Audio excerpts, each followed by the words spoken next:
where that device was over the course of the early morning hours of the 21st? That device was in the area of 12 Mile and Telegraph area. Okay. And finally, were you provided with records that begin with 248 ending in 8080 that were associated with a person by the name of Josh Goldberg? Yes. And where were the location of that device throughout the course of the morning? For that same time period, it was in the West Bloomfield area. Oh. And were you also provided with records that begin with 248 ending in 3073, number that's associated with Aaron Pergament?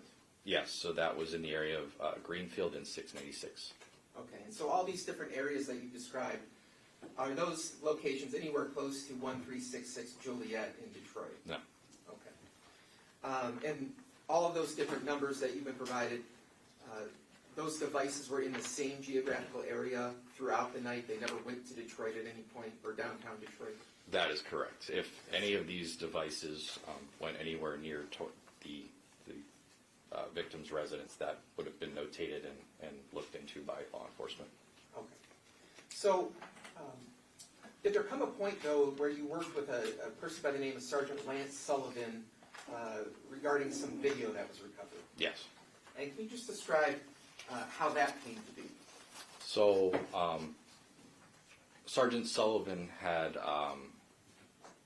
or I guess Homicide Task Force, as far as I understand it, identified an individual walking in the area of the crime scene around the time that we believe the incident to have happened. He created a map indicating the CCTV locations traversing that individual back. I don't recall offhand how far it was, but it was based on my knowledge of the network and what we can kind of work with the providers. Went back far enough that I felt confident that we could potentially identify who this unknown individual was. I worked with them to get a search warrant authored. Once those records came back, I analyzed these kind of, they're called area dump records, but I analyzed these records, which are from T-Mobile, and I identified one MZ of interest. All right, so you just used the phrase MZ. Yes. What does that mean? So all an MZ is a unique number for a specific phone on, in this case, the T-Mobile network. So I liken it to a phone number. There's only one of your phone number. That is just T-Mobile's side of your phone number. It's just a unique identifier T-Mobile uses. All right, so if I understand what you're saying, there was a person of interest who was observed on video from a number of different locations. Correct. Okay. And so ultimately, did you obtain search warrants for those different locations which showed you which devices may have been using cellular towers in that specific area where the cameras were located? Yes. Okay. And, I mean, was there just like a couple of potential devices? Were there many devices? No, in each file, there's, hundreds if not thousands of devices. So, I don't recall offhand what the time frames were, but if you just have, timing advance, like I was saying before, is a constant flow. There's numerous devices, but there could have been the same device with multiple records within that data set if somebody just lived in the area type of a thing. So I don't know for sure how many devices. There was a lot. It's the metro downtown Detroit area.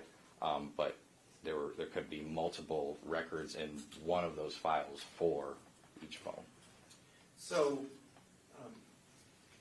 by having records of all the users in these particular areas where cameras were observed, were you able to narrow it down to one specific number that was consistent with all of these different camera locations where you had records for? There was one account, MZ number, that was, in my opinion, very consistent with all of the CCTV times and locations that were pulled by Sergeant Sullivan. Okay. Now, and you ultimately were able to identify the unique subscriber information, not subscriber information, the unique user information for that particular device? Correct, after a search warrant, yes. Okay, and so did you ultimately obtain a search warrant for records for that particular device that you referred to? Yes, we did. And at some point, did you also obtain, via search warrant, records for a number associated with the decedent, Samantha Woll? Yes, that was one of the first ones I believe we authored. Your Honor, at this point, I'm moving to admit People's Proposed Exhibit 53, which is a disk containing certified phone records for a number of 248-330-3009 and 248-906-5529. Moving to admit them as certified business records. Okay. That'll be admitted, that was 53. Yes. You may publish whatever parts you need to. I'm also going to approach, if I may, the witness with People's Proposed Exhibit 59. I'm sorry, 54? May I, Judge? You may. I'm handing you what's been marked as People's Proposed Exhibit 54. Do you recognize that document I've shown you? Yes. And what is that document? This is the report that I authored for this case. And does that report contain information regarding two specific phone numbers? Yes, it does. 248-906-5529 and 248-330-3009. And to create that report, did you use the phone records that have just been admitted as People's Proposed Exhibit 53? Yes, I did. And the report that you have in your hand, that's a fair and accurate representation of your findings when you analyzed those records? Yes, it is. Yes. People move to admit People's Proposed Exhibit 54. Okay. 54 will be admitted. All right. So I want to start by, as part of publishing People's Exhibit 53, specifically, I want to show timing advance records for the number of 248-906-5529.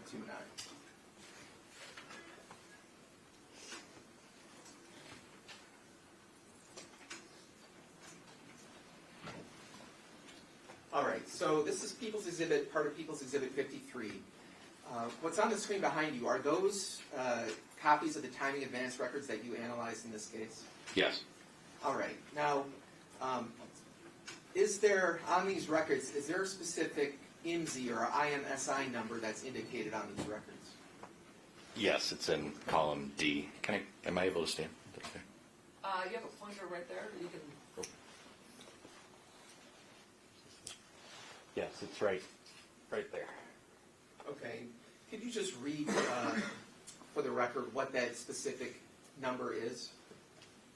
310-260-0699-10170. And if we could also just briefly put on the screen here, Exhibit 44, the device information from phone recovered from the defendant.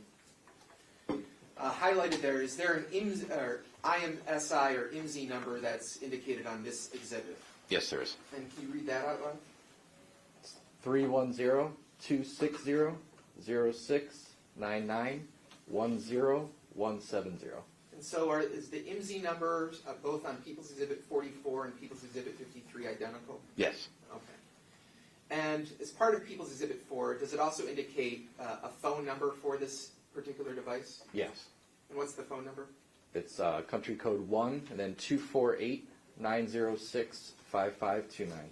Is that also the phone number that is associated with the records that are in People's Exhibit 53? Yes. All right. If we could go back to People's Exhibit 53 briefly.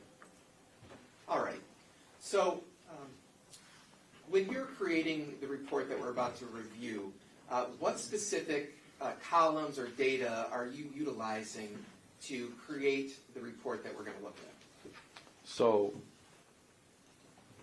obviously, the first thing we do is we want to make sure that the IMSI is correct from the one that I analyzed throughout the duration.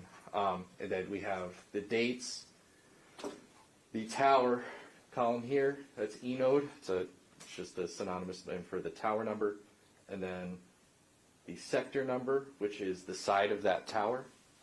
And then we have our distance, and that's in miles. So you testified earlier that with timing advance records, it's it's an almost continual stream of data that's depicted in this exhibit. Correct. So are there over 27,000 rows for different separate timing advance? I don't remember how many rows there. There's a lot. Okay, but it's many. Yes. Okay. Now, if we look on the far left, the columns, the three columns on the far left, did there appear to be latitude and longitude coordinates there? Yes, there are. All right, and what is that meant to represent? So those three columns, the company that provides this report for T-Mobile is a company called NetScout. This is their true call report.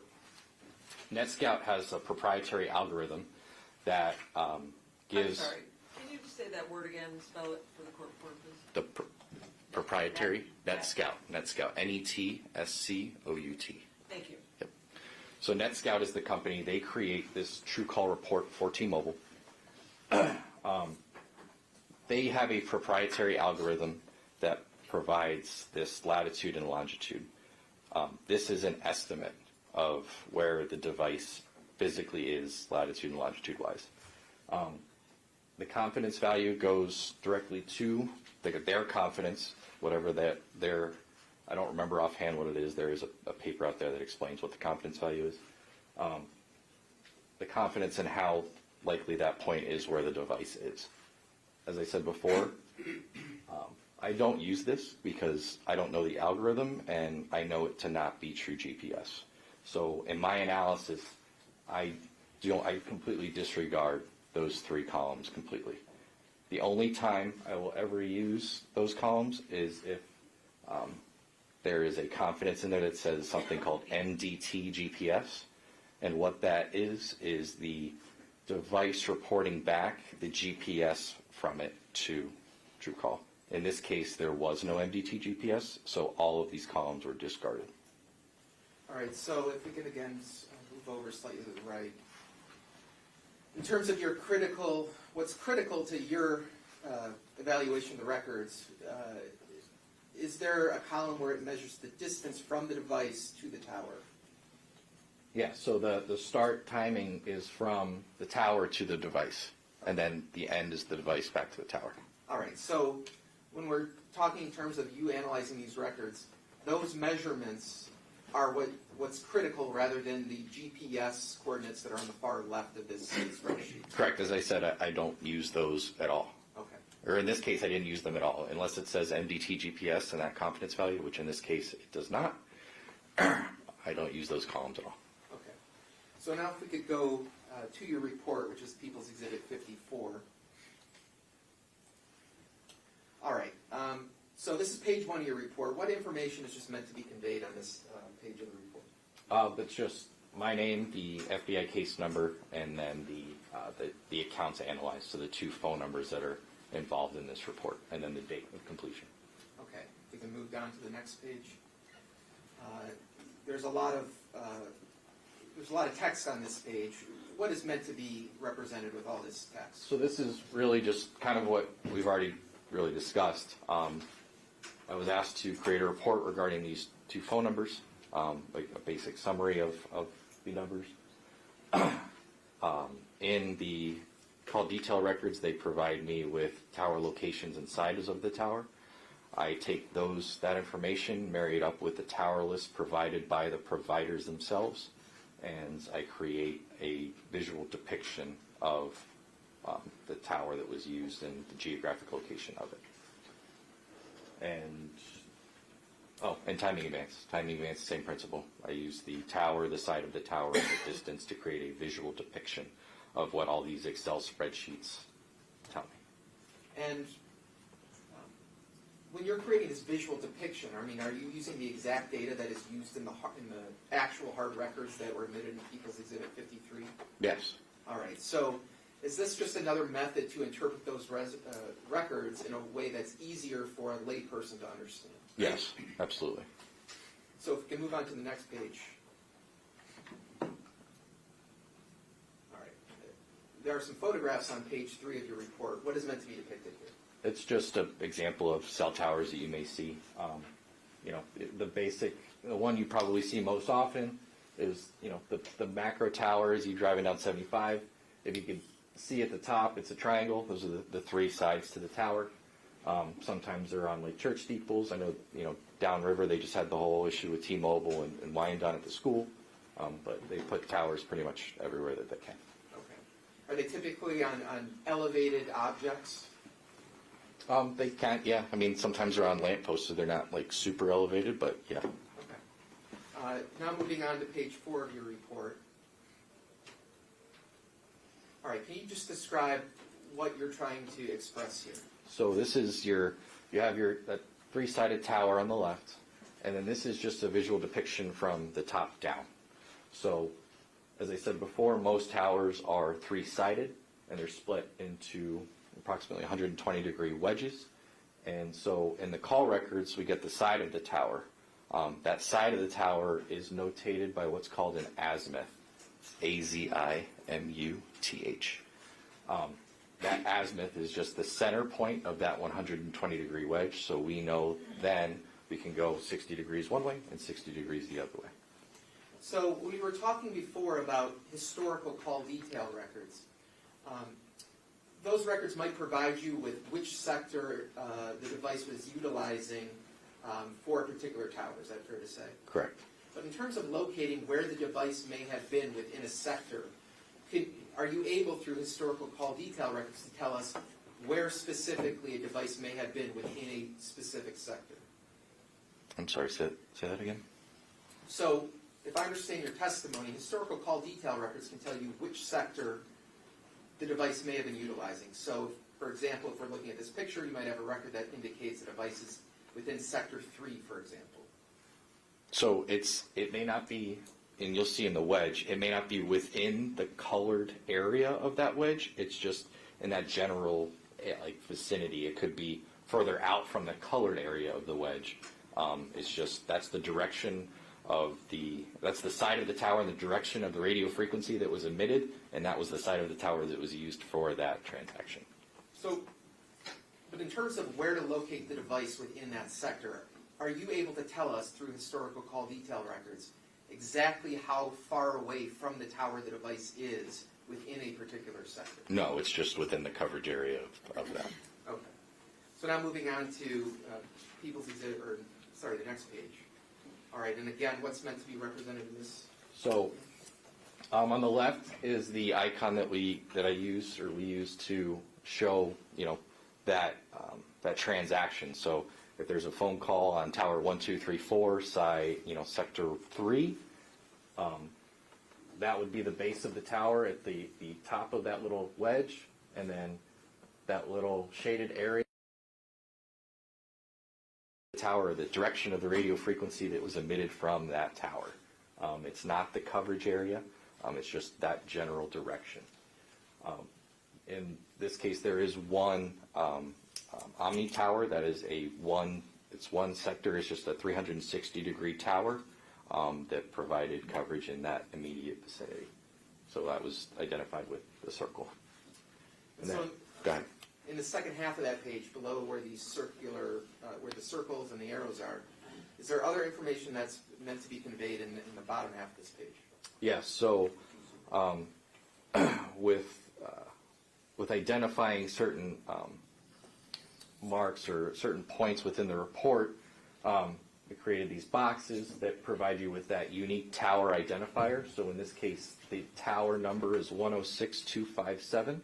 And then the -2, that means it was sector 2. It gives you the date of whatever the transaction was that I was notating, and then the target phone number, the time of the transaction in local time, and then what transaction was, so incoming or outgoing call, and then the phone number that was on the opposite side of that line, so the incoming side. So now moving down to the next page. This is page 6 of your report. Correct. What is meant to be conveyed here? So this is just the timing advance explanation. Timing advance, like I was saying before, is that distance measurement. So you get a signal sent from the tower to the handset and then back. And then that is notated with the same little box just with the distance and notated with a TA for timing advance, and the time of the timing advance measurement. And so I see what looks to be like a band or an arc. What is meant to be represented by that? It's just the visual depiction for the distance or the area that the phone would be within or just outside of.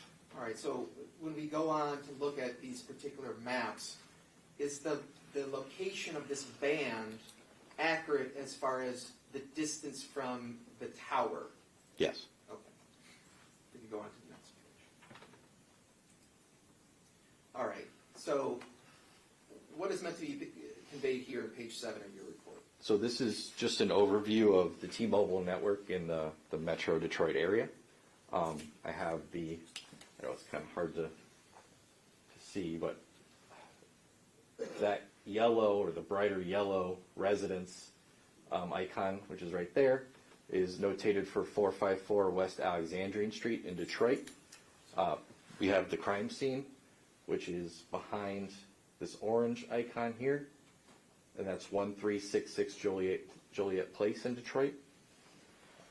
Immediately to the left is the orange icon, and that's a CCTV location at 1405 Rivard Street in Detroit. And then to the right of that is a pink box that is a CCTV location for the intersection of McDougal and White Street within Detroit. So the little green dots that are scattered across the map, what are those meant to represent? Those are T-Mobile cell sites. Okay, so location of cellular towers using the T-Mobile network? Correct. And in terms of the legend where you've got these different locations marked, why did you pick those specific locations for this particular map that you created? Those were just locations of CCTV within like time frames that were, I guess, easily understood. All right. And particularly regarding this image, which is on page 7 of your report, you only have T-Mobile cell site locations. Did one of the two devices that are used in this map use T-Mobile as a provider? Yes. And was that the 248-906 5529 number? I believe so, yes. Okay. And now we can go down to the next page. All right, now this is page 8 of your report. What is meant to be conveyed here? So this is the same principle as the previous slide. It's just the Verizon network. The red square, I know it's hard to see with all the red dots, but the crime scene is the same as previous, 1366 Joliet Place in Detroit. And then we have the wedding venue that the victim was at prior to off Metro Parkway up in Sterling Heights. So in terms of the cell site locations or cell tower locations, this is for Verizon? Verizon, correct. All right, so do you recall if the number of 248-330-3009 utilized Verizon? Yes. Okay. So if we go down to the next page. All right, so it looks like there's a lot of information here. Can you just describe generally what is meant to be conveyed overall in this image? So this is just the victim's phone leaving the area of the wedding at approximately 11:53 p.m. on October 20th, and then travel down back to her residence and getting into the area of her residence at approximately 12:30 a.m. on the 21st. All right, and if we can just zoom in. First off, so these are records from 248-330-3009 from what time period on what days? So it is from 11:35 p.m. on October 20th through 4:29 a.m. on October 21st. All right, so just as an example, you have a box that contains data from the phone records about a particular set of timing advance records? Correct. So this is just meant to kind of show you that the device was consistent with being in the area of the wedding venue from 11:35:44 through 11:53:40 p.m. on the 20th. Okay. And so as if we could shift over to the right here. So as we look here, you've got some red arrows that are first pointing east and then pointing south. Correct. So it's just, I didn't show all of the records just because there was just a lot, and it's easier to break it up into smaller to see the travel. But generally, the phone travels in an eastern direction, consistent with traveling on Metro Parkway, and then the southern direction, consistent with traveling on I-94. So if you look at this, the two black boxes which contain data from the phone records, do they refer to specific Yes. points on the map? Yes. So this little line to that arc with the arc and the wedge right there, that was at 10:21 at 12:14:06 a.m. And then this one here covering Harper Woods was on 10:21 at 12:20, 12 seconds a.m. And then gets into the area of her residence at approximately 12:30:18 a.m. All right, so if we could actually zoom in closer to this portion here. So if we could go over. Now, for this particular inset box here, I see three concentric rings, so to speak. Correct. What is that meant to represent? They're just the different distances. So if you look here, you have distances at 0.10, 0.15, and 0.19. So starting the shorter or the smaller one is 0.10, 0.15, and then 0.19. And so there were timing advanced measurements for the 3009 number of 0.10 from 109:16 a.m. through 118:24 a.m., which is that smaller circle. The middle circle, there were timing advanced measurements from 12:30:18 a.m. until 4:29:27 a.m. And then for the outer circle, there were timing advanced measurements from 12:30:40 a.m. through 1:36:07 a.m. Now, the red box that's in the zoomed in portion, Correct. what is that meant to represent? That is the address of the crime scene. All right, and could you just point to that so that we're clear on what specific? Okay. And then, is there a specific cellular tower that is being utilized over the course of these hours that you've documented here? Yeah, so it's this one right here. Okay. So that's the Omni, the one sector circular cell site in this report. So these, in total, these timing advance records that you've analyzed for this period of time stretches from approximately 12:30 in the morning to 4:30 in the morning? Correct. So if that device is, 0.15 miles away from the tower for a total of 4 hours, how can it be in different geographical locations over the course of that period of time? So what happens is these measurements, like I was kind of explaining before, and sometimes the tower won't use the closest, but cell phone signal travels at the speed of light. We can't make it faster. It travels that fast. The only thing that we can do is we can slow it down. We can introduce objects and things that delay that signal from getting there. So when you delay that signal by introducing walls, trees, any objects that prevent it from a clear path, you slow it down, and that transversely gives it the appearance that it's further away from the tower. We're talking about fractions of a second here. So that's why you see the arcs a little bit further out, is because more than likely there was some type of delay from the signal getting to and or from the phone. So is it possible, due to these delays that you've described, that a device could be stationary, that is not being moved anywhere, but it could be represented due to these delays as being different distances away from the same tower? It could be, yeah. Okay. Now, when we look at this period of time, let's say 4-hour period of time, when you look at the timing advance records, is that one single entry on the timing advance records? No. Or have you summarized many different rows in those timing advance records? Yes, I've summarized multiple different rows.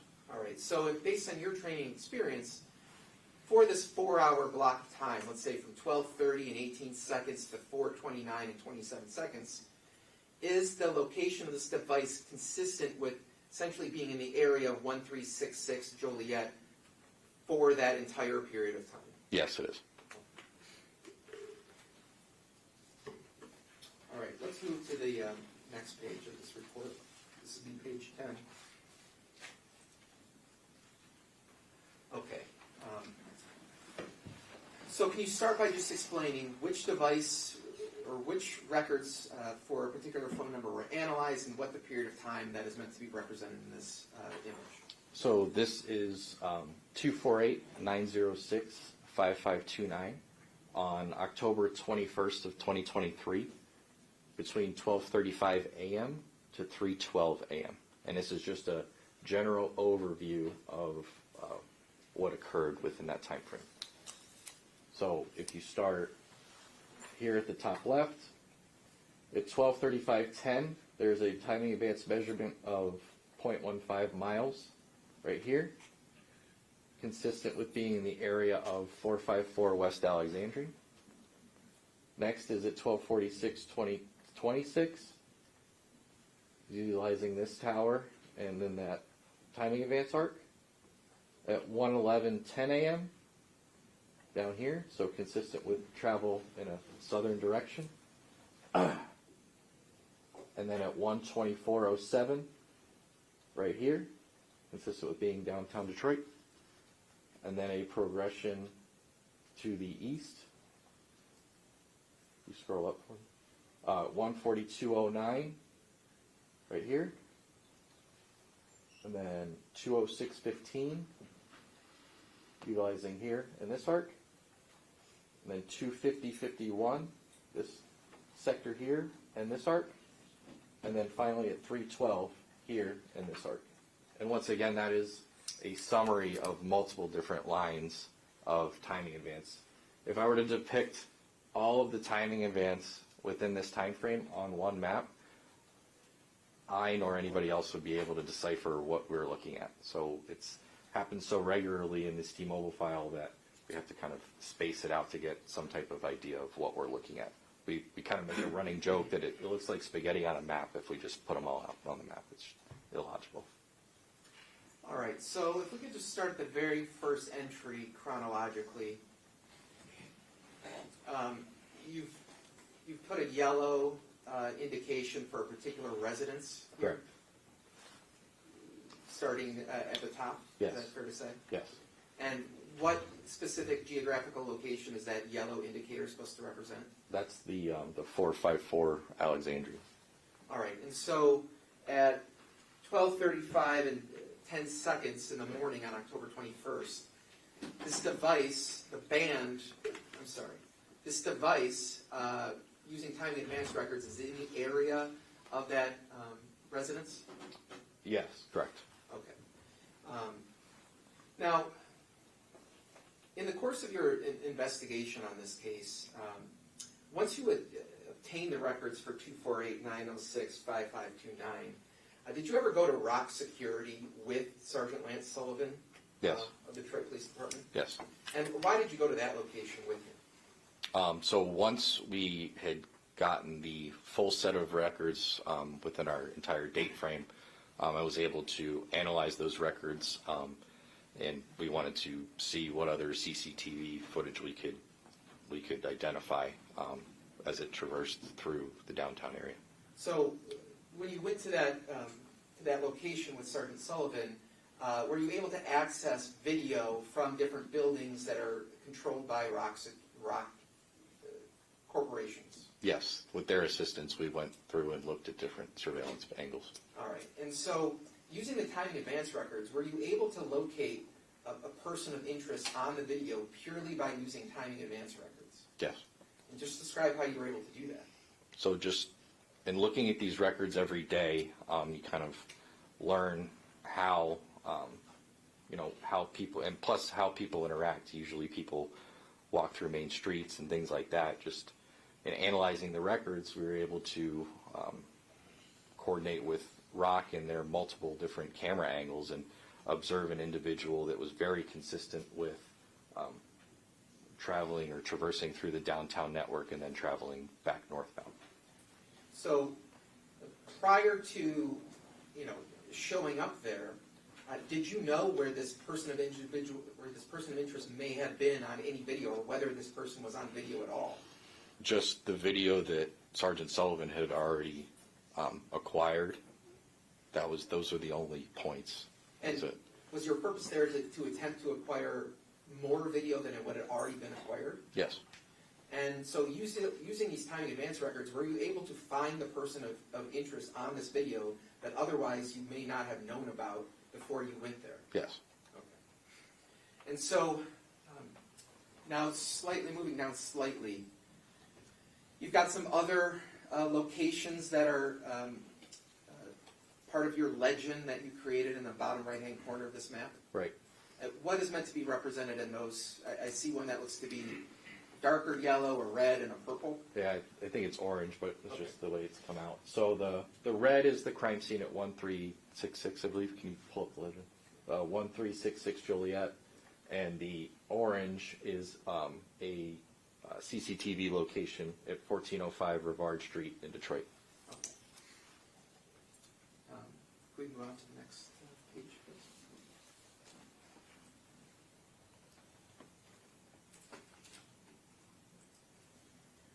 All right, now we're looking at page 11, and again, this is for relating to records for 248, 906, 5529, is that fair to say? Yes.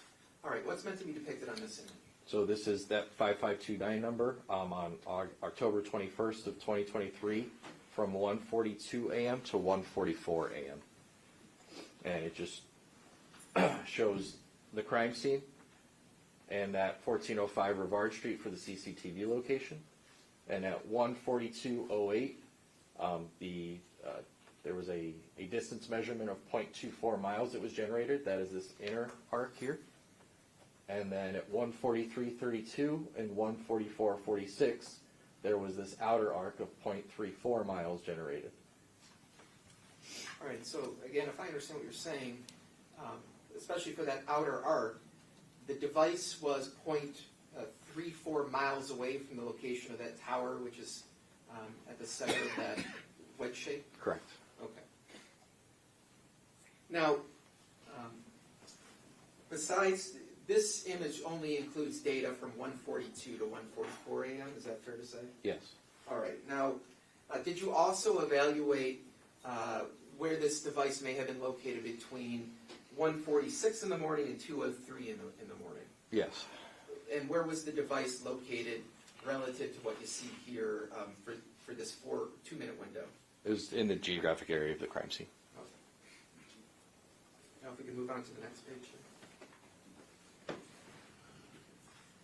All right. So, can you just describe, this is page 12 of your report, what information is meant to be conveyed here? So this is the 5529 number again on October 21st of 2023 from 3 a.m. to 3:07 a.m. And so you have three different measurements being taken from three different towers, ranging in distance. With timing advance, when you get measurements from different towers and they intersect within a relatively short time frame, that's a very good indication that the device is within or just outside that intersection point. So, as people, even if you're in a car, you can only travel so fast. When you have multiple measurements within a short time frame, and in this case, I know it's not intersecting here with this third arc, it's very consistent with being in the area of that McDougal and White Street. So radio frequency is very irregular as far as like its footprint. Once it's emitted from the tower, if you kind of spilled like a glass of water on a table, it just goes until it stops and it creates this amoeba-like shape. Radio frequency is the same principle. It gets emitted from the site, and it creates this amoeba-type looking shape. So there's no like concrete wall that, okay, this radio frequency or this cell phone signal is coming out of this tower, but it can't traverse this line. That's not like a impenetrable wall. It just comes out, and is just in a regular shape. So it's very possible that the sector of this tower can see a device that is in the area of McDougal and White. And I would consider this to be 3 intersecting arcs altogether. So if we look at the inset portion of this map, there seems to be a purple icon. What is that purple icon meant to represent? That is the CCTV location at McDougal and White Street. And at what specific time do you see these intersecting lines at that location? Between 3 a.m. and 3:07. Okay. And so, if I understand your testimony, the significance of multiple or intersections at any given point, that's multiple towers reading that same distance at the same area. Is that fair to say? It's multiple towers reading different distances, but all intersecting at one point. Okay. We can move on to the next page. All right. Now, what information is on page 13 of your report? So this is the same 5529 number on October 21st of 2023 from 3:50 a.m. to 4:05 a.m. And you have 2 different towers taking measurements within, you have up here between 3:50 and 4:05, you have this tower here taking measurements at 0.78 miles, which is the inner arc, and then the 401.22 to 405.18 at the 0.82, which is this outer band, and then this tower down here, you have measurements of 0.48 miles between 353.02 and 405.36, and then measurements of 0.53 miles at 353.08 through 358.07. And there's multiple measurements within these time frames. It's not just one. And then, as I said before, you have the intersecting arc intersecting over the area of the crime scene at 1366 Joliet Place, which would be consistent with being in the area of the crime scene. And that's at what time specifically? That's between 3:50 a.m. and 4:05 a.m. And the red indicates 1366 Joliet? Yes. All right. The red marker? Yes. All right, moving on to the next page here. This is page 14.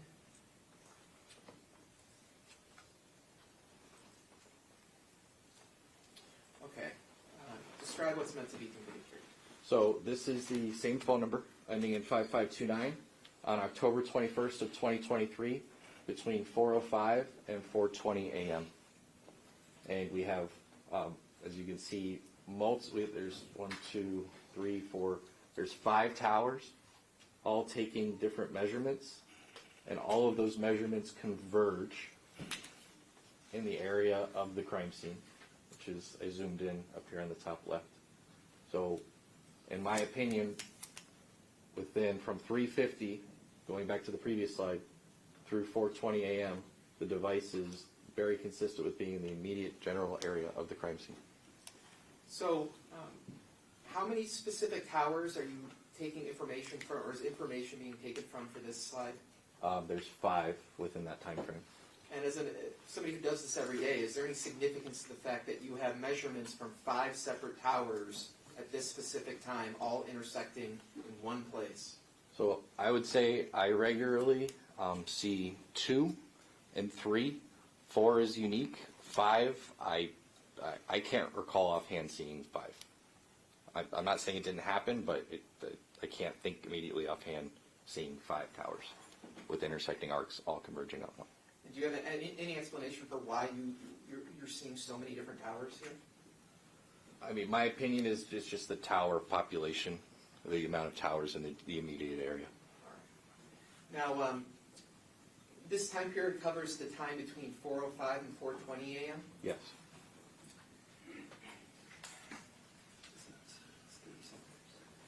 We're going to show People's Exhibit 37 on the screen here. All right. Now, there are 2 highlighted entries. Can you just describe what the time of these highlighted entries? So it says here at 10:21:23 at 4:20. I'll start chronologically. It says live LIV RM MT DET sensor 4 activated, and then at same date at 4:22 it says that same live RM, I'm assuming MT stands for motion, MT DET sensor 4 idle. So if we could go back to page 14. So, sir, if I were to ask you, where could we find the user of this device of 248-906-5529 at 4:20 in the morning on October 21st, 2023? Where would you suggest I look for the user of this device? In the immediate area of the crime scene, where they all converge. If we can move on to page 15. What's meant to be conveyed here?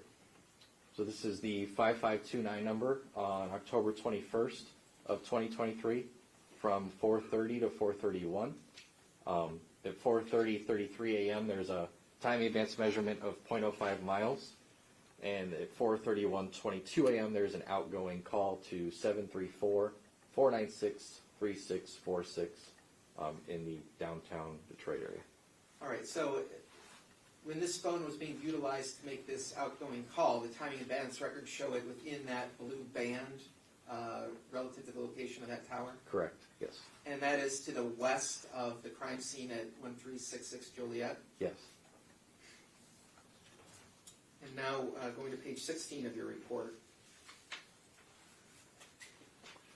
Could you just describe what information is meant to be conveyed here? So I don't know if you remember, I know it's been a minute, but this is just a overview slide coming back. So the first slide was an overview slide of the device leaving the area of Alexandrian and then traveling to the east. This is now coming from that point and then going back to the area of Alexandrian. So at 3:23 a.m., starting on the right, you have the tower and the timing advance measurement of 0.34 miles. And then here you have at 3:34 and 3:48, you have the two different timing advance measurements, one at 0.15 at 3:34, that would be this one right here, and then this one at 3:34, and then at 4:02, it's the 0.78, which is this tower here with this long arc over here that goes over the area of the crime scene. And then at 4:20:28, it's 0.44 miles, which is the outer arc here on this tower here. And then at 4:25:48, you have the inner arc on that same tower at 0.29 miles, which is here. And then you have, this is the same tower that was shown in the previous slide with the phone call and the 0.05 mile arc in the downtown Metro Detroit area.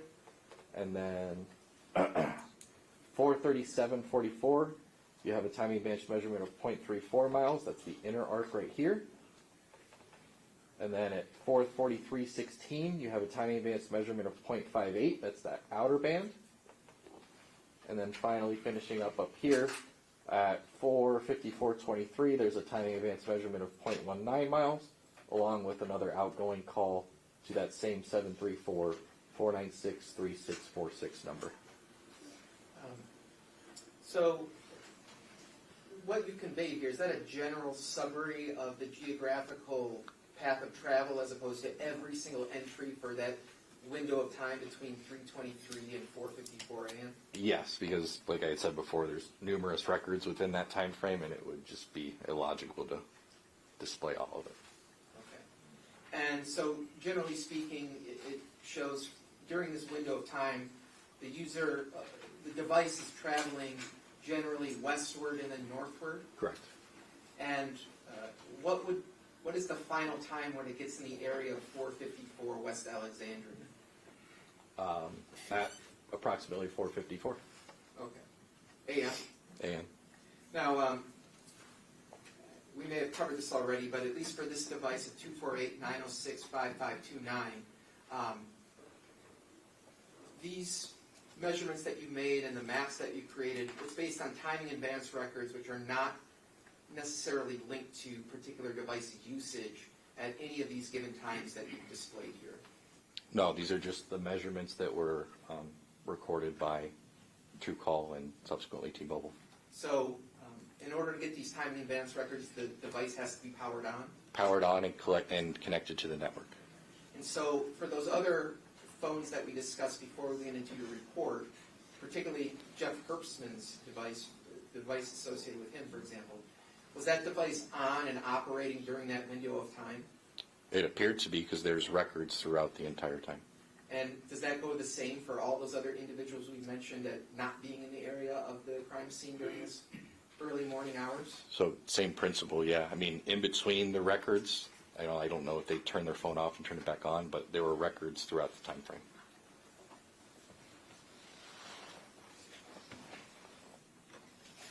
I don't have any other questions. Rossington? Good morning, Special Agents. Good morning. Now, in order to perform your analysis, you use the timing advance records that were requested and received from the cell phone provider, correct? Correct. Okay. And that would be exhibit number 53?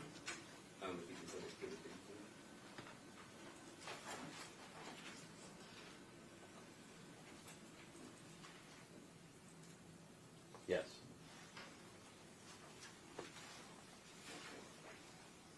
And if we scroll down to, well, just before we scroll down, how frequently in your experience are time in advance records updated as far as when do they generate a particular data point? So timing advance is constantly going on the network. Like I said before, it's a requirement for the network to function efficiently and work. What is memorialized and provided by the providers is up to them. Okay. So would it be fair to say that there's not a time in advance record for every second of every day for a particular device? I mean, like I said, it's constantly going on because it's a necessary function for your phone to work. And I mean, people's phones, they don't know when it's going to ring or when they're going to make a phone call. So Okay. it's constantly going on. If you're trying to, say for instance, get a estimate of where a phone is, say for instance at 1:30 a.m. on any given day, Okay. and you look at the data, and the data only has a readout or a data entry for, say for instance, 1:28 and then 1:31. Would you then try to make an estimate based upon where you think this phone is at 1:30 if it doesn't actually have a data entry for that exact time? Well, I guess it depends. It depends. Yeah. If we can scroll down to, I guess, cell number 922.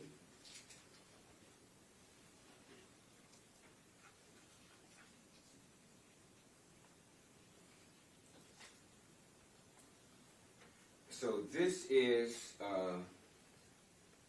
Mr. Jackson-Bolanos' phone, correct? These are the records associated to it, yes. Okay.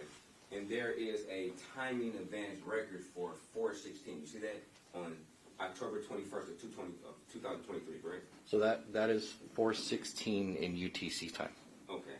Which would be, At this time of the year, I believe it's -4. it'd be -4? I believe so. I'd have to double check. Okay. Did you do the calculations in your report? Or? Yes. Okay.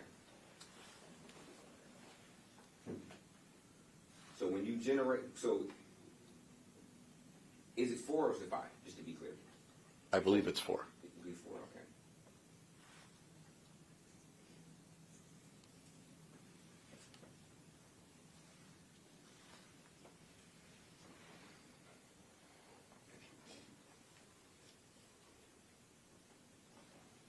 Now, is there a margin of error when it comes to the distance that is measured from a particular tower? Well, the distance As far as is when the cell phone communicates with the tower, correct? right. There's a numerical value that's generated as far as Yeah, an estimated within distance. that arc. Yes. Yes. Is there a typical margin of error that is, in your experience, a standard in the industry as far as, okay, this particular measurement can be off by 2% or 3% as far as the distance that you're estimating that this particular device is from the tower? Well, so I'm not estimating it.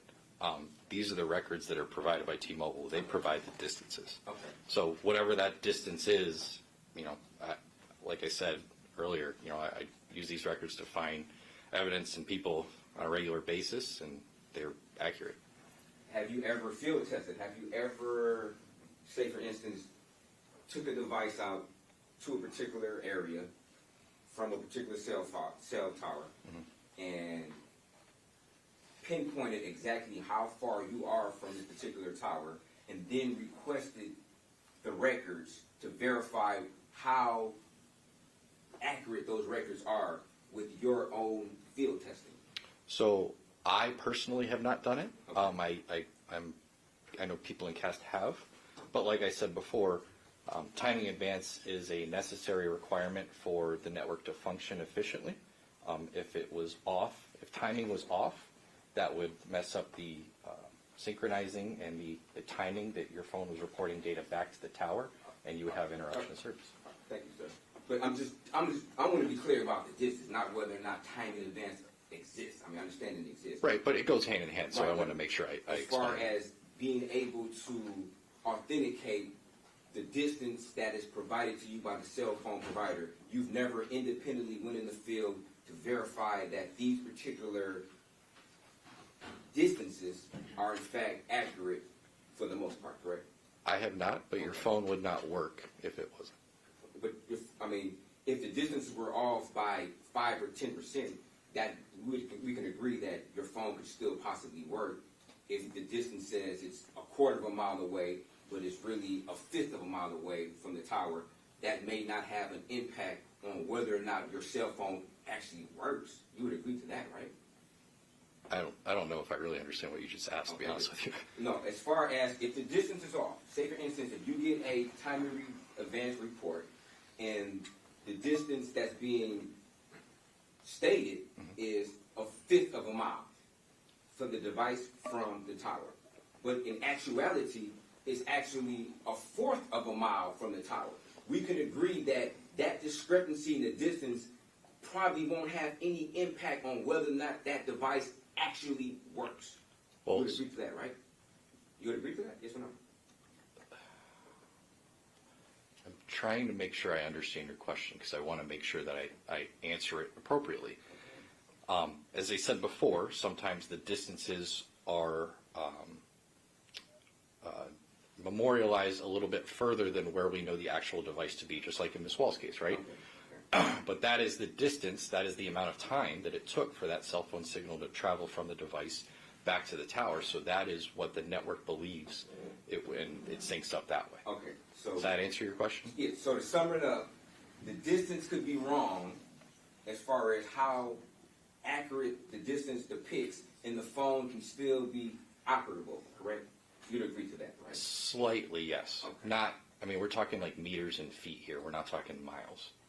Okay, but you would agree that there are certain variables that could come into play that could maybe give a wrong estimate of how far a device is from the tower, such as if it's in a heavy Right, obstructions. obstruction. It would There's delay. a lot of buildings around. It right? would delay. Yes, it could delay the amount of time. Yes. Okay. And even the weather could possibly delay the time, correct? No. The weather could not? No. At all? Okay.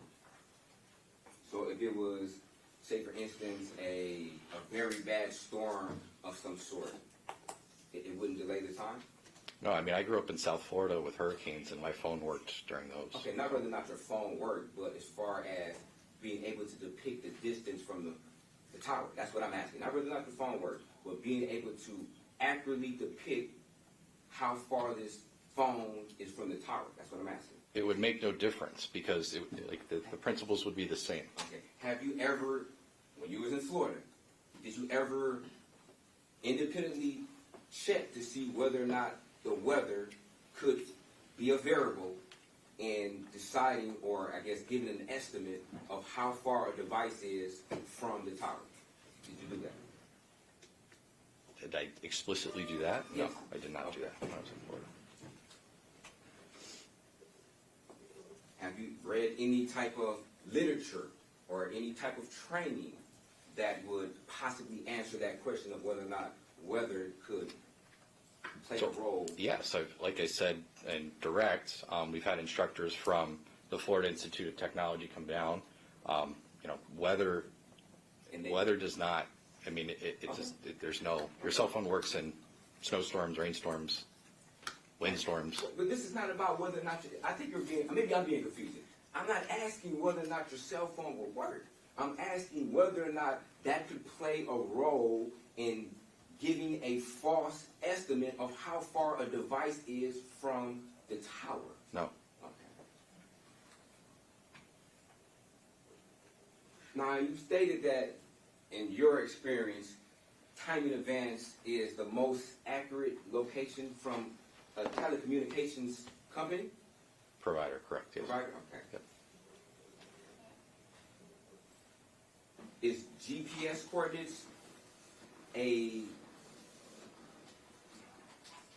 was GPS something that would be provided by a telecommunication provider, in your opinion? Are you talking about pings? Like pinging No, the phone? GPS, like as far as longitude, latitude. Like straight GPS? Yes. No. Okay.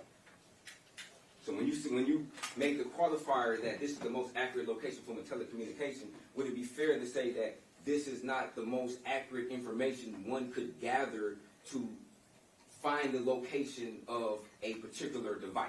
There are more accurate areas or ways of finding the location of a device. You would agree to that, right?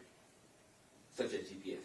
GPS is the most, yeah, I mean, nothing can beat GPS, but I just don't know of any place to get GPS. I would love to have GPS. It would make my life a lot easier. Now, if you had GPS, you would be able to, I guess, give us a more certain estimate of where this device may have been at any given time, correct? Yeah, absolutely. Does and what type of software did you use in order to, I guess, give us these maps? When you put the data in, do you put it into a particular software? Yeah, so we have two. The one that I used for this report, the company is called Gladiator. The system is called ESPA. Okay. ESPA, E-S-P-A. And would you agree that the Gladiator has the capabilities, if you have the physical phone and you hook the physical phone up to the Gladiator software, you would be able to extract GPS information from the device? I have no idea. You have no idea? No idea. I don't believe so, but I have no idea. That's more of a phone extraction question.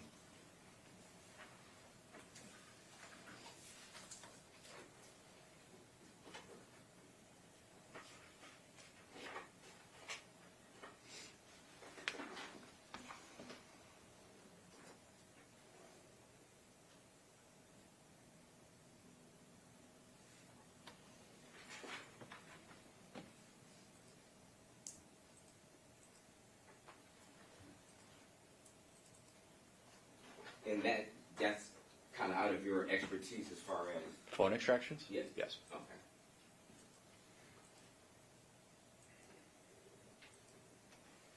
Do you ever work with Google location in order to, I guess, give a better analysis of where a phone may or may not be at any given time?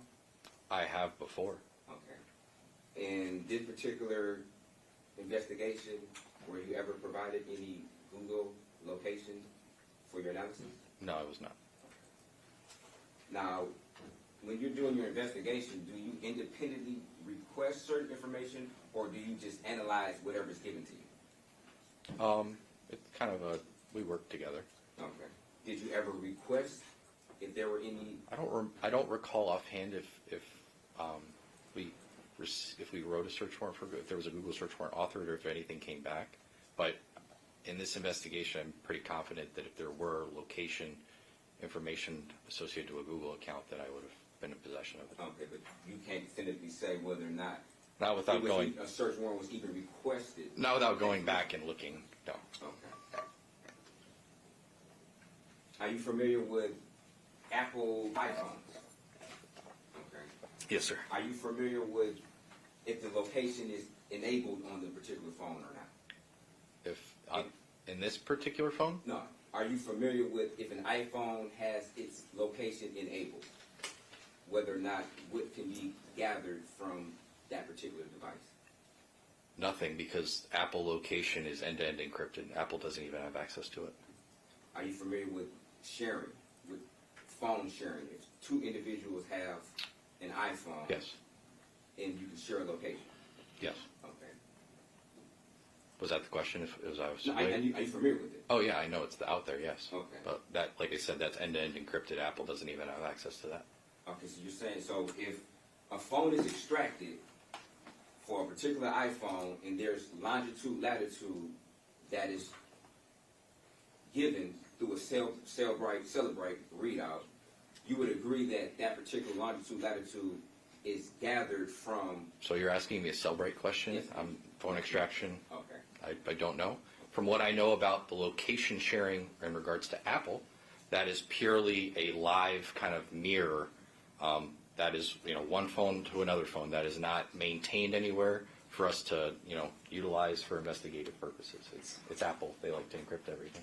So if you were to see, are you familiar with a Celebrite extraction report? I've seen them before. Okay.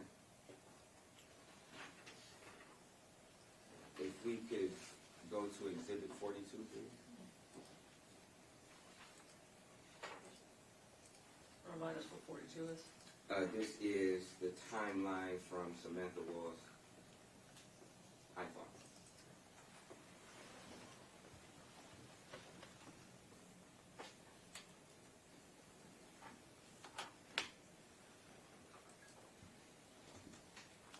And if you just scroll down to this 12, I guess. You see where it states locations? And it's giving a numerical value for the longitude, latitude? Under 12? Yeah, I row do. 12. I do, yes. Okay. You would agree that... So I'm not going to agree to anything because I'm not a Cellbrite expert. No, you would agree that it says locations. It says the word locations next to a 12, yes. And you would agree that it has a numerical value which we... It has a latitude and longitude there, yes. Okay. Yeah, I'm just going to object to this line of questioning. There's no evidence that he knows anything about the phone extraction or that he can comment on it. It's outside the scope of his knowledge. Sustained. Okay. Let's move on, council.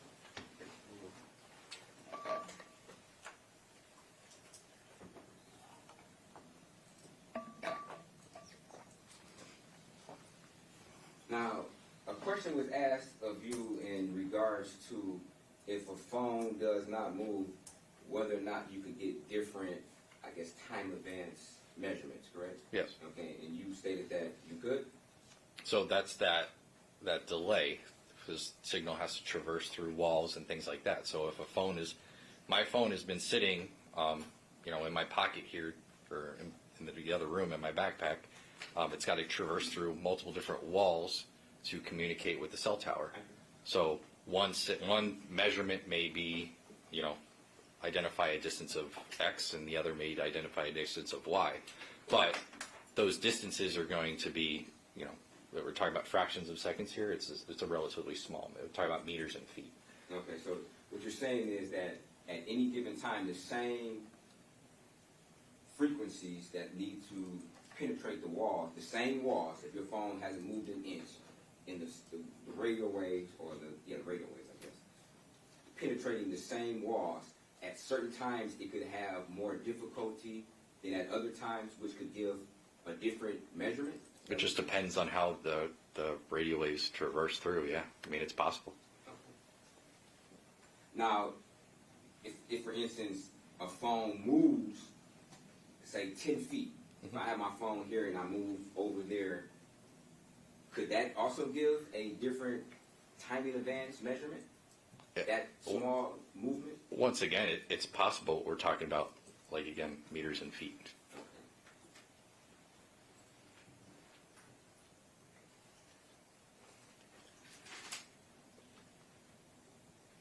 Now, when you say as far as if a phone is in a particular area, like in your mind, like what is an area? Like what is a geographical? I guess give us feet or meters as far as what do you say in a particular area? Could it be within 100 feet? Well, is there a specific map that you're talking about, or?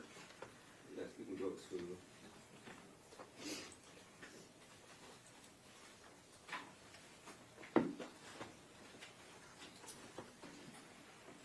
We'll start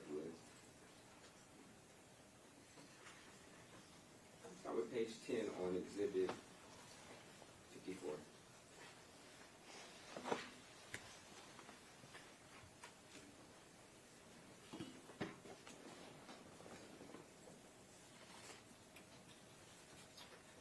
So if we look in the top left where it's mid-time, let's start there. Okay. And if you say that this particular phone was in the area of, I guess the address that you've given is on Alex Stream Street. Yep. How close to the area can you say that this particular device is? So the device would be located within the arc or just outside? Okay, and give us a geographical area of how much area does this arc depict?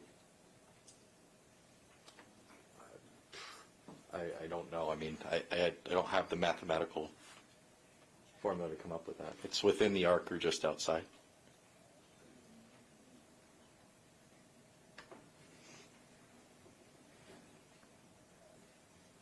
If you could zoom in on, I guess, the mid-time arc, just to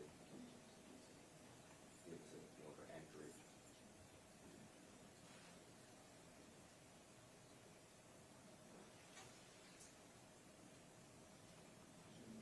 If you can zoom in just a little bit more. So you're saying it's somewhere within this arc. So would it be fair to say that this arc seems like it's depicting multiple blocks, if I'm not mistaken? Portions of blocks. Okay. So It's you're not saying- the entire block. Okay, so you're saying that the phone could be somewhere within Saying the phone multiple blocks. is somewhere within this arc here. It's not the entire block. It's within this portion of this block, this portion of this block, portion of this block, this block. It's within the arc. Or just outside. Okay, if you could, I guess, count, because you made this particular map, right? This Yes. is your map, right? Yes. So if you could, I guess, give us an accurate reading or maybe count how many blocks that this particular arc is depicting, if you know. Count. So, Like, I guess I don't understand what you're requesting. I mean, do you know exactly which? Do I know the area, like the land surface area of what is encompassed within that arc? I don't know. No. Okay, so you never did an analysis to say, okay, this particular arc encompasses these particular geographical areas as far as from this street to this street. No, I did not. You did not. Okay.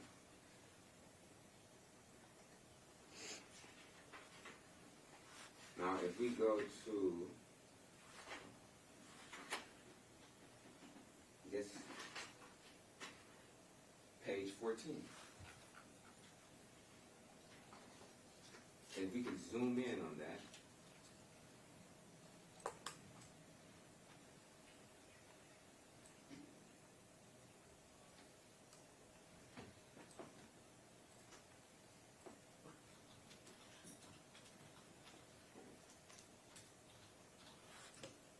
If we could actually zoom in on the arc, not the square, I'm sorry.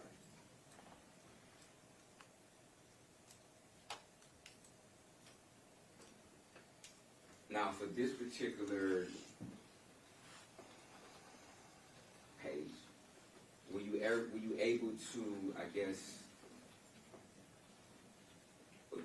give us a depiction of, or a readout of what we're seeing as far as how many streets or what geographical area that these diagrams are depicting? So, where all of these arcs converge. So, all this overlay. I mean, as far as what's the geographical area? Is it I did not 100 feet? Is it a did- block? Is so, it 2 blocks? So each one of those arcs is a width of approximately 78 meters. So 78 meters? with it, I mean, absent that, I didn't calculate the land area or the size, square mileage or square feet of that. I do not know. Okay. So you're saying that this phone could be within 78 meters of this red dot? I'm not sure. I'm trying No, to... I'm explaining that the width of that arc is 78 meters.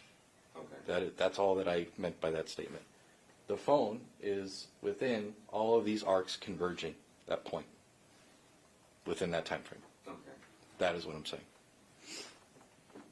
So you're not able to say from your data that you read or have available to you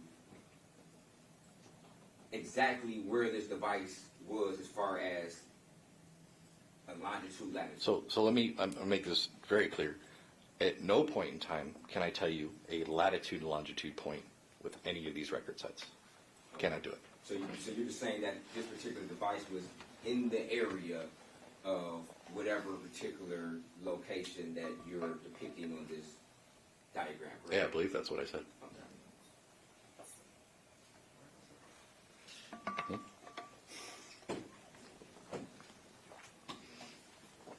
Now, these different arcs, would it be fair to say that they converge in different areas? What do you mean different areas? Like at different areas, certain arcs intersect at different areas.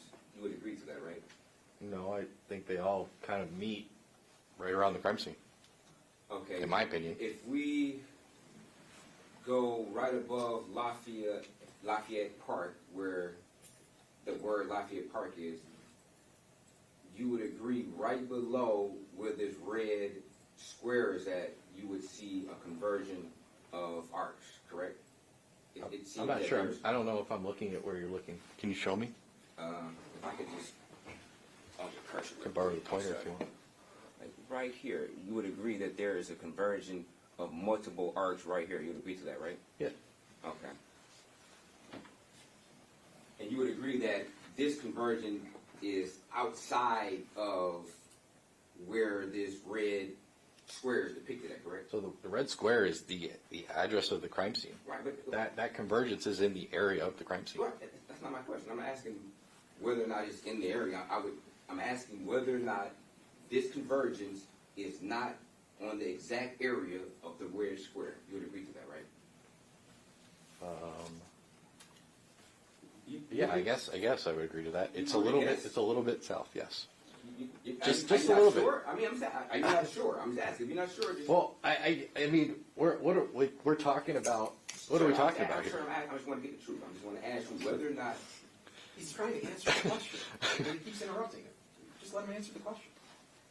Answer the question, please.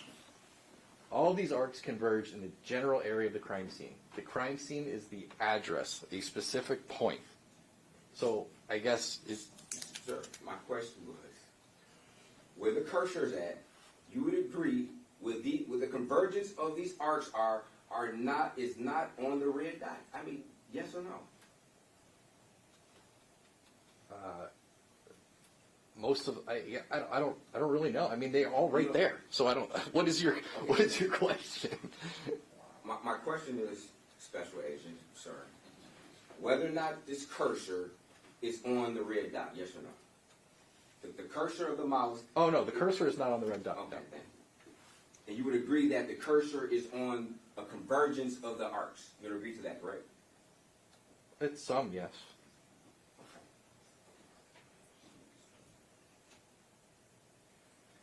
agree that the red dot depicts 1366 Joliet, Yes. correct? Yes.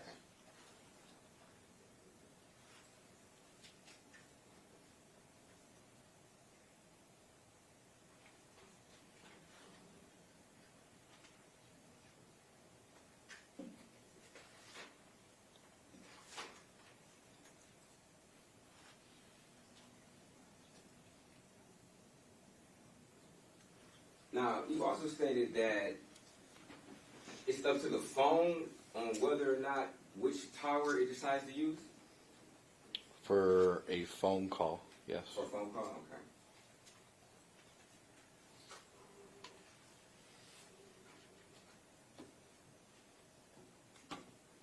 And I guess that would depend on, I guess, how congested a particular tower could be. That could be one of the variables, correct? No, the phone utilizes the tower with the best signal at the time. Okay. And if a particular tower is congested, say it's a Super Bowl Yep. happening in downtown Detroit. Yep. You have an influx of a lot of people in the city. And a particular tower is congested because you have a lot of users on there. Isn't it possible that a phone, if I'm trying to use my phone, that my phone can say, hey, this particular tower is too congested. Let me use the tower over there because it is less congested and I'll have better reception or a better service experience. Would that be a fair statement? No, so your phone will still continue to go to that tower that I identified with the best signal. So in your example with, the Super Bowl, let's say or a Lions game, you pick up a phone sometimes and you try to make a phone call and there's a long delay. It's trying to reach that tower. It's trying to utilize that same cell site that it identified as the best. Okay. So if it's congested, would it be the best? Would it still be the best? If a cell phone tower is saturated with users, would it still be the best? Yes. It would? Okay. And towers, nowadays especially, once towers are, at 40% capacity, they're already making plans to add resources. So, Now, as far as a cell phone tower's range, you would know the range of a cell phone tower, would you? not without doing a drive test, the true footprint. Okay. And just for us laypersons, a drive test is more or less where you would go to the base of the tower with equipment and I guess maybe connect to that particular tower either with the phone call or some other methods of connecting to that tower and drive off away from the tower until more or less you wouldn't receive a signal from that particular tower to give an estimate on how far that tower reception is. Is that more or less So a layman's? not exactly. You don't connect to the tower, but you would put that GAR that I was talking about earlier. You put that in your car and you drive around, and it collects all the data and identifies usable service from that tower, and it gives you a true footprint. Okay.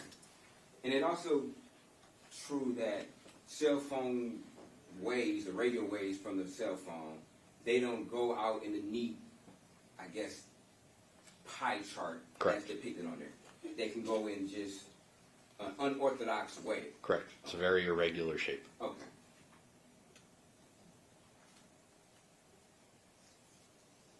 Are you familiar with a propagation map, cell phone propagation map? I know what it is. Okay. And that's a map that a cell phone provider would have as far as giving information about cell towers as far as whether or not a cell phone tower was working on a particular night or other information that they do not regularly share with law enforcement. Would that be? No. No what? They wouldn't utilize a propagation map for that. There's no such thing as a propagation map for every minute of every day to notify if a tower is down. No, not for every minute, but I'm saying, but if a cell phone tower was out maybe a week ago, a propagation map would have that information contained in there on the past status of a particular cell phone tower. I don't think a propagation map would have that information. A provider may have that information, but if a tower is down or not functional, the phone can't connect to it, there won't be a record generated. Right, no, it's not about whether or not a record will be generated. I'm just saying that as far as whether or not this propagation map would contain that information. No, propagation map would not contain that. Okay. And are you familiar with looking at propagation maps? I've seen them before. I don't utilize them. Okay.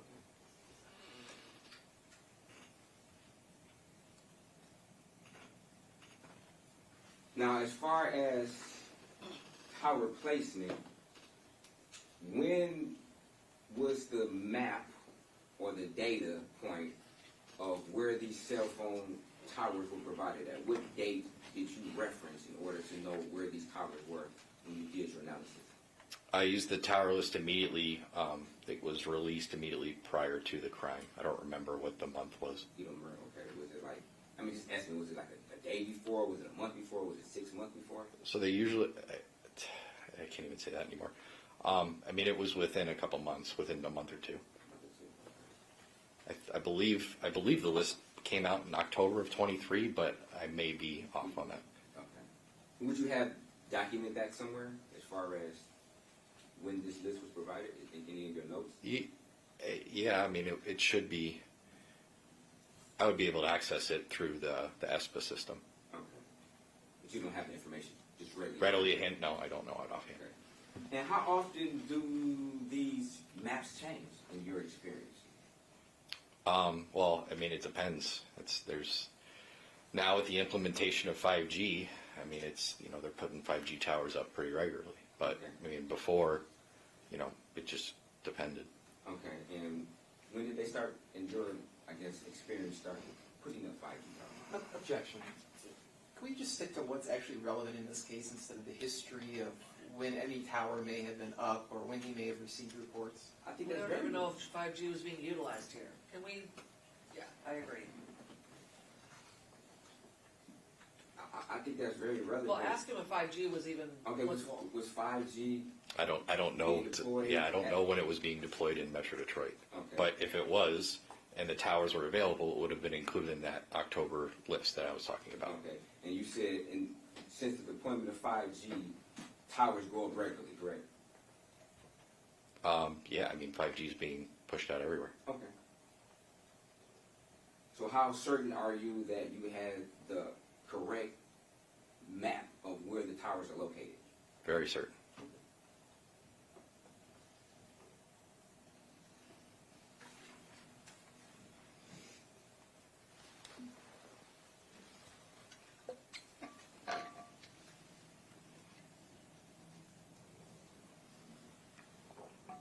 Have you ever driven by these particular towers in your analysis to verify that they're there?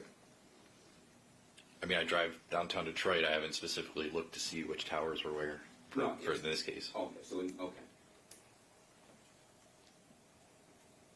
But you stated that you have driven by numerous towers, just not the towers that were used in this analysis, correct? I mean, I'm sure I've driven by them. I haven't taken note that this is the tower that this record was generated off of.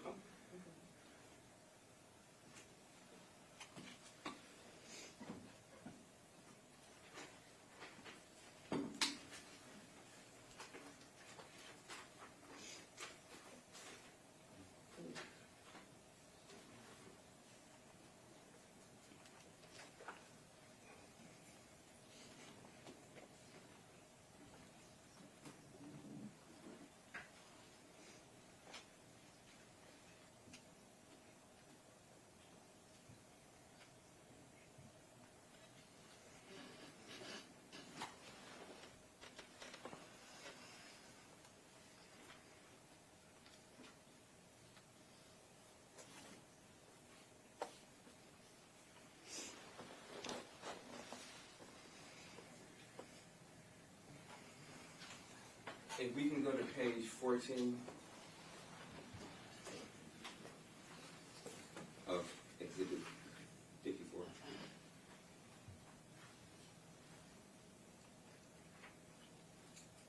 Now, if we can zoom out just a little bit to make sure I have it right. Okay. So on this particular page of the exhibit, would it be fair to say from, I guess, 405 to 420, you can't definitively say where the phone is. They're just basically estimates that the phone is in general areas, correct? General area of the crime scene, yes.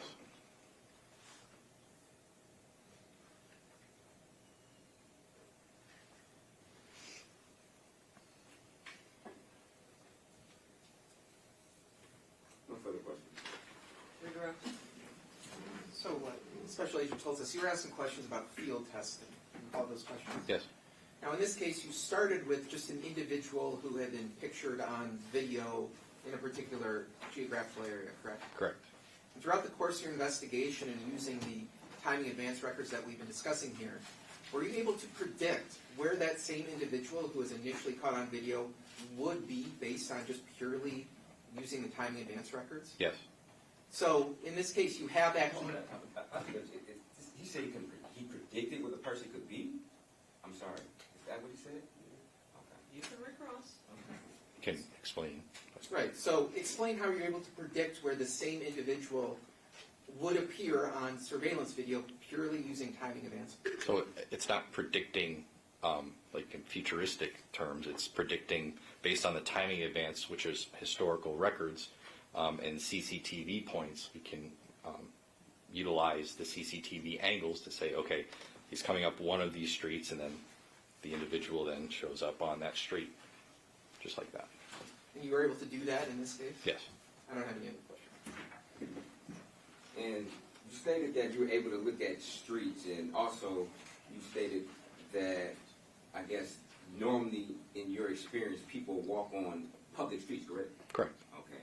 And you utilized that in this particular case. You didn't look through the back alleys or anything like that as far as when you were looking at the CCTV footage to coordinate with your time in advance. I mean, we looked in multiple angles, inclusive of streets, and could have been side cuts through alleys. Okay, and when you found what you identified in your mind as the person of interest, this person was on a public street, correct? Correct. Okay, thank you.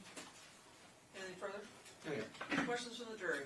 Write down, council approach. Deputy, if you could get the questions from the juror under the clock.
Are the arcs depicted in Exhibit 54 drawn or illustrated to scale with an accurate illustration of 78 meters? Yes. It's approximately, it's like 78 point, I don't know the decimal value, it's approximately 78, but yes. And on Exhibit 54, is there a scale included in the legend of the map? Legend. I guess I don't really understand the question. Is there like a, in maps it would say 1 inch equals? Yeah, there should be. We can confirm, but there should be a scale on every one of the Can depictions. you pull the 54 and show the map, one of the maps? Yeah, at the bottom. Right there? Okay, thank you. Any other questions based on those? No, you're Rob? No question. Any other questions from the jury? Okay, thank you. You may step down. Thank you. Let's take a 5-minute recess for a restroom break, and then we'll come back with the next witness.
You may be seated.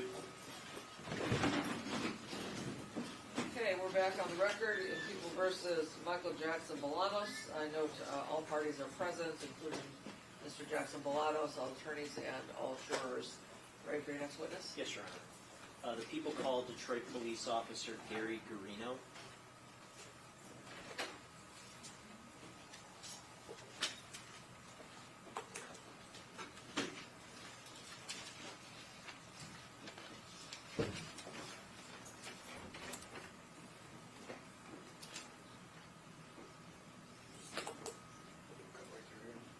Stop in the black chair and we'll swear you in.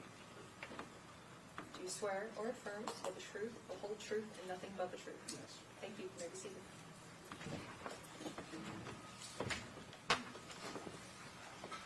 Hold the mic nice and close to your mouth.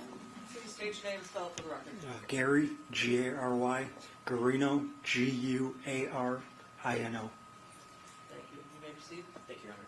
Sir, could you tell the jury what you do for a living? I'm a police officer with the city of Detroit, And how long have you been a police officer?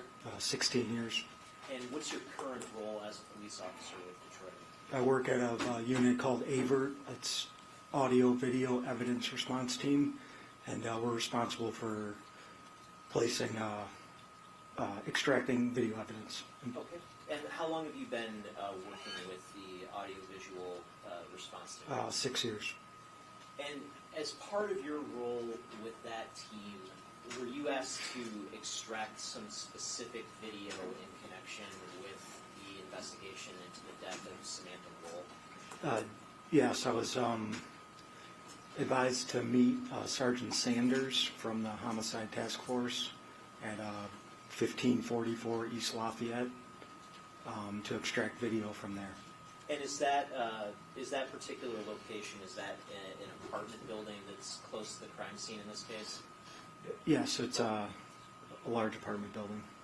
And did you go to that location on October 23rd of 2023? Yes. And can you just describe for the jury what sort of camera system that location had? It was called the VMS workstation. It was a computer-based camera system.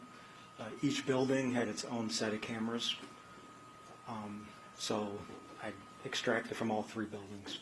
Okay, and were you able to make any determination as to whether the camera system's time was consistent with actual time, or whether there was any sort of variance? For example, building 3, it was the system time was 2 minutes slower than the actual time. And how were you able to make that determination? I have on evidence, I put a picture of the actual time with the system time next to it. And when you're using actual time to check the accuracy, what do you use for My cell phone. Okay. And did you ultimately extract some camera footage for all 3 buildings when it came to the time period in the early morning hours of October 21st of 2023? Yes, from 12 a.m. to 7 a.m. on the 21st. And can you just explain how did you extract that footage from the camera system? After logging into the system, you go to the date you want, you highlight the time, and then you download the cameras. I was advised to download all cameras facing Lafayette or showing Lafayette. So I picked the cameras, downloaded onto a portable hard drive, and once they were all downloaded, I copied those files and put it on evidence on the Blu-ray disc. Okay, and in terms of the evidence file that you created, you said you placed it on a Blu-ray disc? Yes, it was, I believe, the 59.59. Okay, and I'm holding an envelope that's been marked as People's Proposed Exhibit 57. May I approach, Your Honor? You may. Does that item look familiar to you? Yes, And what is that item? it's the Blu-ray disc. And would that disc contain the video that you extracted from the Jackson Place Apartments back on October 23rd of 2023. Yes. And when you extracted that video, did you make any sort of alterations to the video, or would this footage be sort of the raw footage directly from the system? It's the raw footage. Okay, thank you. I'd move to admit Post Exhibit 57. No, Jason, I just want to know, is he stating that it's a DVD or a Blu-ray? A Blu-ray. Okay. It'll be admitted. You may publish. And sir, was extracting this specific video, was that sort of the extent of your role in this investigation? Yes. Okay, thank you. No further questions. Any thoughts? Brief question. How you doing, officer? Good. How are you? So you authored a police report in regards to your extraction of this video from the apartment complex, correct? Yes. Okay. And in your report, you indicated that this was a DVD-R that you placed on evidence. Are you sure that is it Blu-ray or is it? It's a Blu-ray. It was close to 50 gigs, Okay. so it wouldn't fit on a DVD. I probably just messed up. Okay. All right. No further questions. Any other questions? Any questions from the jury? Okay, thank you. You may step down. Next witness. Your Honor, Juror one, can you pass those sheets down to juror on the end?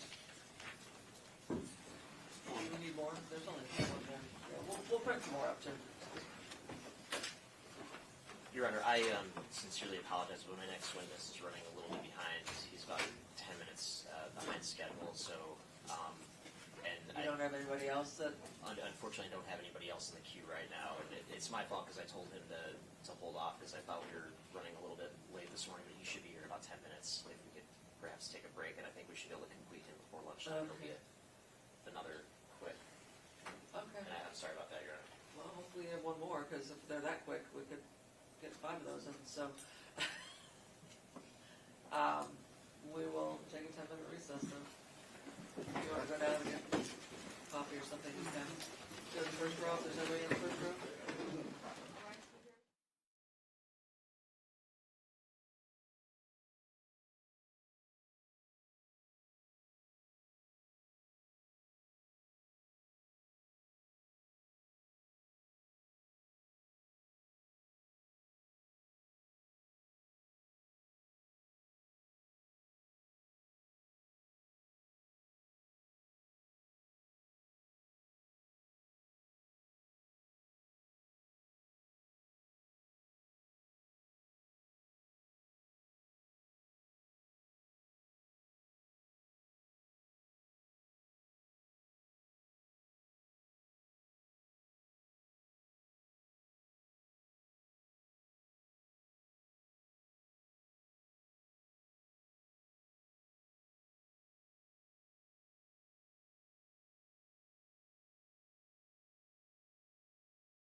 back on the record, People versus Michael Jackson-Bolanos. I note that all parties are present, including Mr. Jackson-Bolanos and attorneys and the 14 jurors. Ready to proceed with your next witness? Yes, Your Honor. The people call Detective Ryan Mason with the Detroit Police Department. Around the way, sir. This way.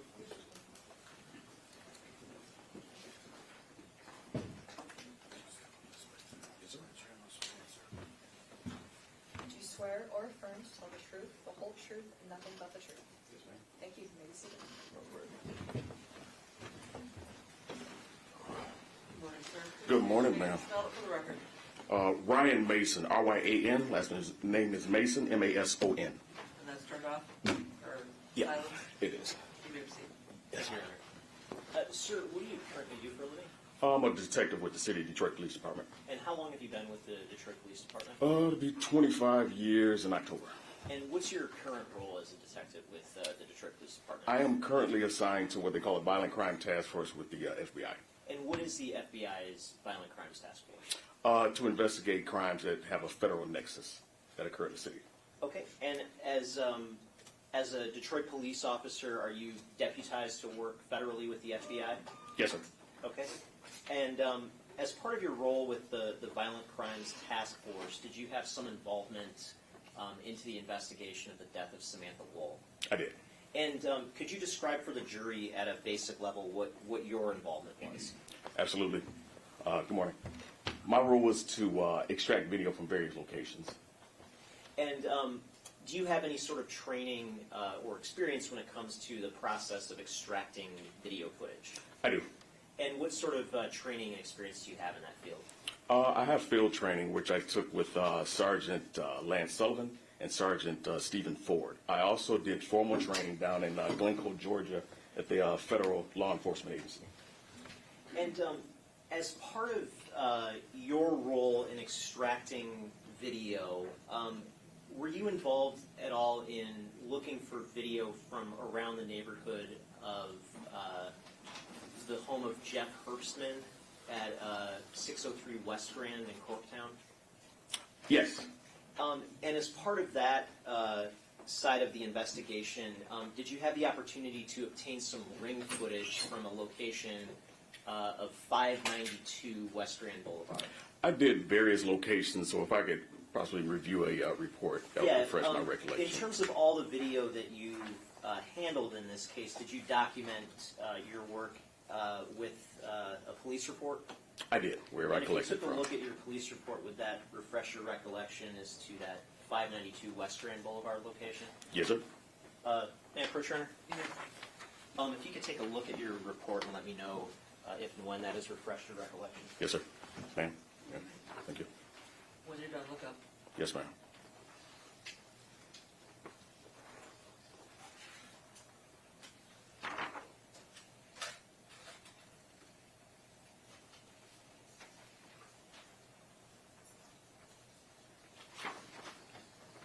Okay, and having taken a look at your report, has that refreshed your recollection as to whether you obtained some ring footage from 592 West Grand Boulevard? Yes, sir.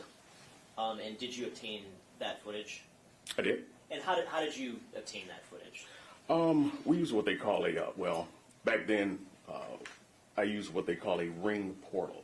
It's basically a law enforcement agency that they give access to law enforcement agencies. I was able to access that, use this footage, and then download it to a disk. And when you downloaded that footage, did you provide it to other investigators in the case? I did. Okay. And in terms of your other role in extracting footage, were you responsible for extracting some footage that was ultimately used by Sergeant Lance Sullivan for purposes of creating a compilation video? Yes, sir. And as part of that extraction process, did you have the opportunity to visit a Bob Maxey Ford located at 1833 East Jefferson in Detroit? I did. And is that particular location equipped with a camera system? It is. And did you were you able to actually access that camera system? Yes. Were you able to determine whether that camera system's time was accurate compared to real time? Yes. And was it accurate? It was. And did you ultimately download some footage from that camera system? Yes. And I'm holding what's been marked as People's Proposed Exhibit 55. It's a disc. Is it your understanding that the footage that you downloaded is contained on this disc? It is. And when you downloaded that footage, did you make any sort of alterations to it in any way? No. Okay, I'd move to admit Proposed Exhibit 55, Your Honor. No objection. People's 55 would be amended. As part of your role in the extraction process, did you also have the opportunity to go to a location of 1405 Rivard Street in the city of Detroit? Yes, sir. And is there an apartment complex that's located there known as the Lafayette West? Yes. And is that apartment complex equipped with a camera system? Yes. And were you able to access that particular camera system? No, to answer your question, I was put in contact with the person who facilitates their camera system. Okay. And as part of that sort of contact, were you ultimately able to obtain some video from that system? Yes. And were you able to make any sort of determination as to whether that system time was accurate compared to real time? Yes. And was all of the system time at 1405 Rivard accurate compared to real time? There was one system that I dealt with that had two camera times. If I may refresh my recollection, I can tell you exactly which one those are. Yes. And is that on the report that you have in your hand, or is that a different report? This one's different. Okay. This one is in reference to the report that I'm holding is in reference to Bob Maxey and 592 West Grand. And you have a separate report regarding the 1405 Rivard Yes. Place. If I could approach, Your Honor. You may.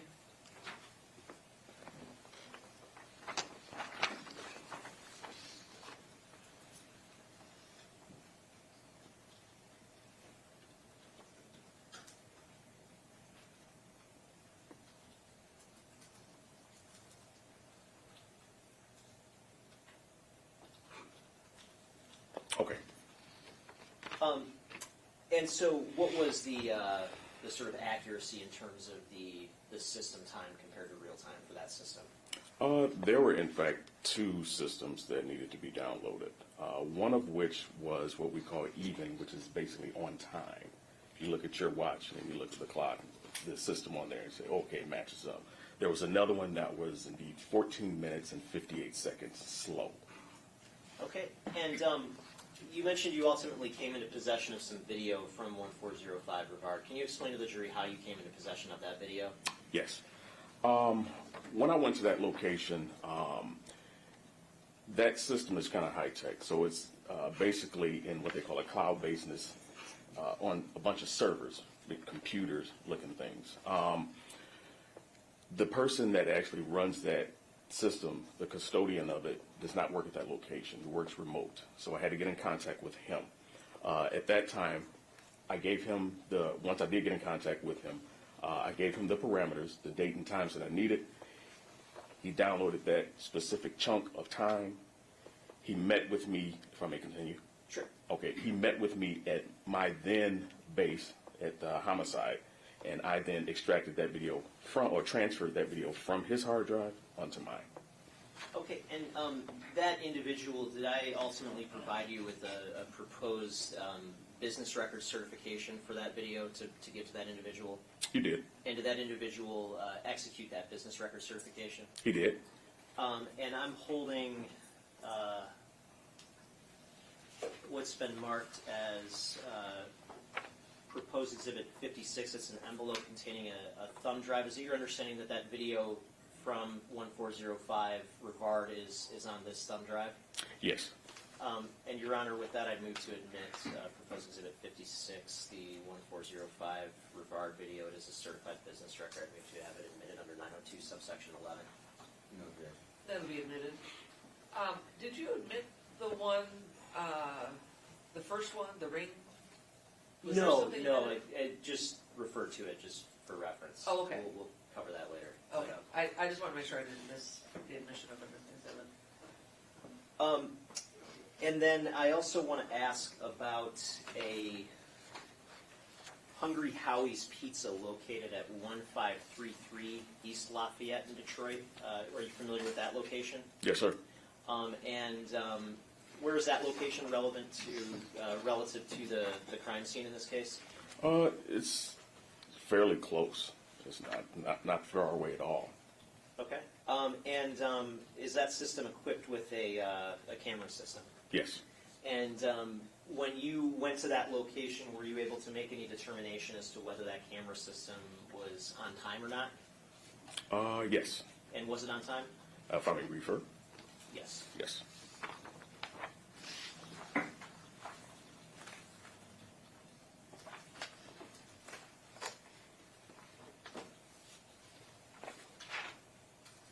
And if I could approach, I think Yeah, I think you're probably looking for a different report. Yes, sir.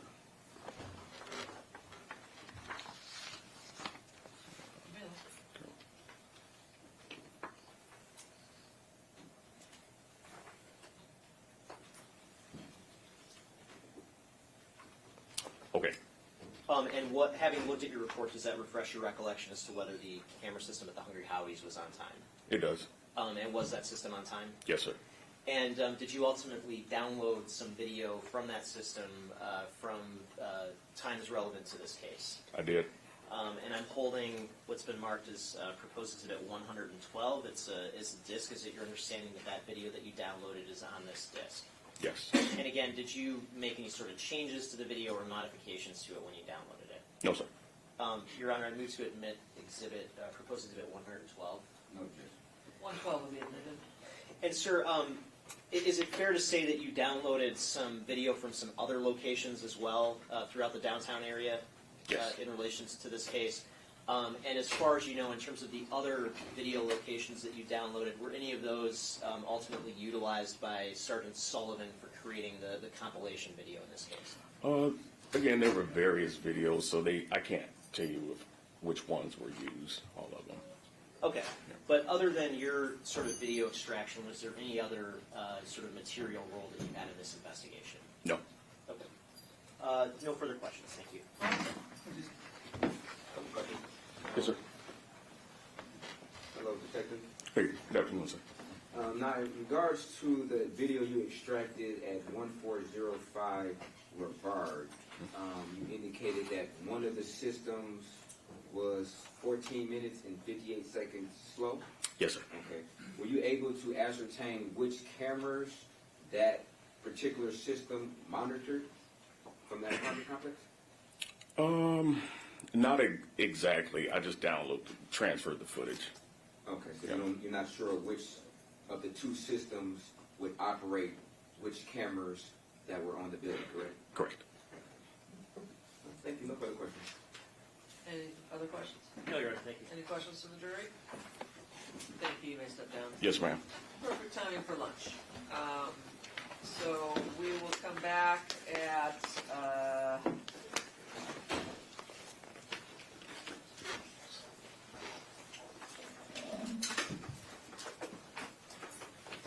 hope everybody's going to be on time. Come back at 1:20, okay? All right.